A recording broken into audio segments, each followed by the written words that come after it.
Action! Hey Keybladers! Welcome to another episode of Kingdom Hearts Book of Dawn, BOD BTS. I'm your host Leland Riley, and on this episode of The Director's Choice, I'm going to be talking to you a lot about casting, and specifically what casting was like for Book of Dawn.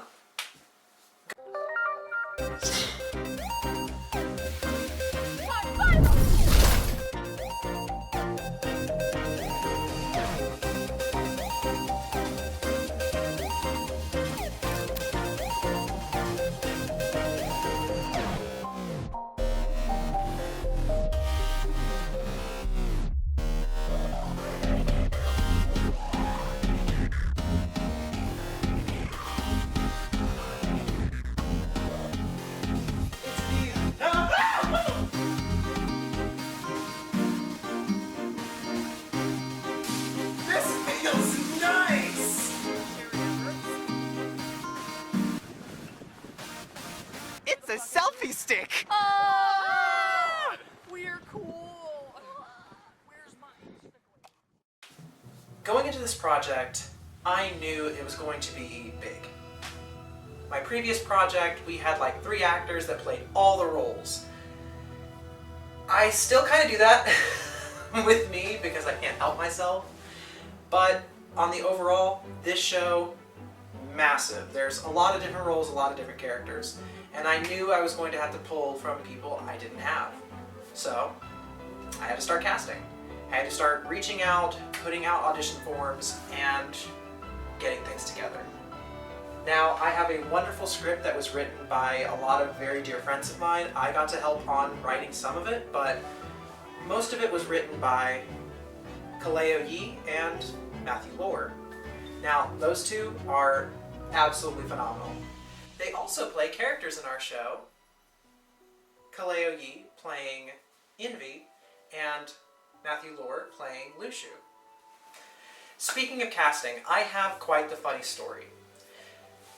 During the casting process, the script had not been finalized. There were a lot of pieces that had not been finished yet. It was still in progress, and we were rolling with what we had. And 2 particular characters, which was the player character and the player character's cheer-thee, most of their scripts were unfinished. And we went to have a casting event where a couple friends of mine and people I hadn't met yet showed up, and particularly the people from this casting event that you may know are Asonja Rosa, who plays our wonderful Master Gula. There is Jillian Quigley, who plays Ulver, the player character, and there is Kai Green, who plays the player character's cheer-thee. Now, particularly when we had this reading, again, player and cheer-thee, their scripts had not been finished yet. And just on a whim in that audition, I had Kai and Jillian read. And it was just something about their dynamic as actors playing off of each other for the first time I could not get enough of. It was this like almost parental nature with this childlike wonder. It was an aspect to the characters that I hadn't even considered as a director until seeing people perform it. And that's the beauty of theater. You can give the same script to 10 different people, and you're going to get 10 different takes. And one of my fun and favorite things is you can give a script to one person, and you can still get 10 different takes. But it takes a little bit more work. You'd have to either point them in that direction, or just say, I want you to try something different.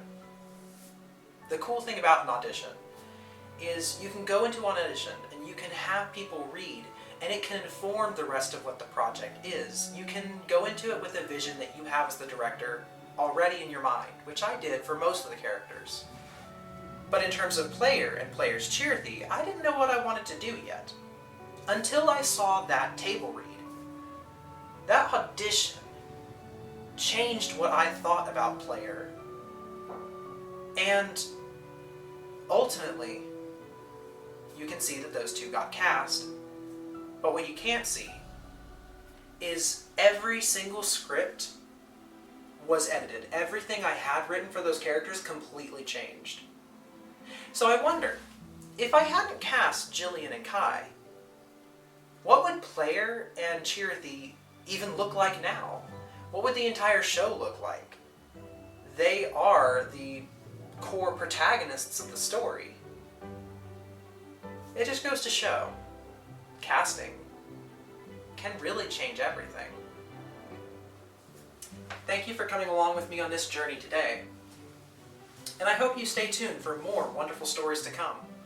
But until then, like, comment, and subscribe, hit that little bell for notifications, and stay tuned to see what we do next. Anyway, later Keybladers, and that is a wrap.